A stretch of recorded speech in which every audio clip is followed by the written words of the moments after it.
The Bard and the Bible, May 4th. Die but once. A man can die but once. We owe God a death. Henry IV, Part 2, Act 3. It is appointed unto men once to die, but after that, the judgment. Hebrews 9:27. True, Falstaff dominates almost every scene in which he appears, and a startling percentage of the most memorable lines.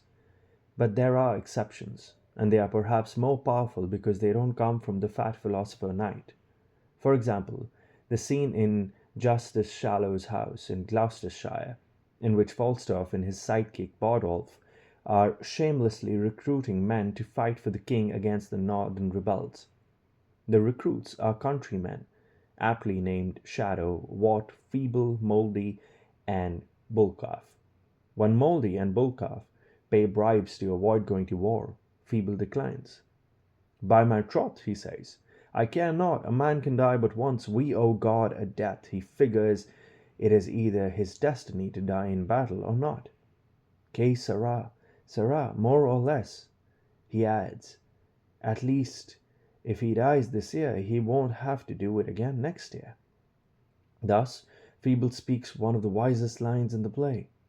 He may not have been a church-going man, but some of his words reflect the truth expressed in the King James Bible. It is appointed unto man once to die, but after this, the judgment. God appoints the length of our lives and the moment and manner of our deaths. We cannot escape it. We cannot control it. We cannot amend it. But we can be ready for it whenever it comes. We can, by trusting in the mercy and grace of Jesus Christ, have boldness in the day of judgment. 1 John 4:17. Does the prospect of your death cause fear, indifference, peace, something else? By tale or history, Shakespeare sometimes used the names of real people in his plays, such as William Weiser of Woncott and Clement Burkes of the Hill. In the Henry IV, Part 2, both were people he knew and apparently disliked.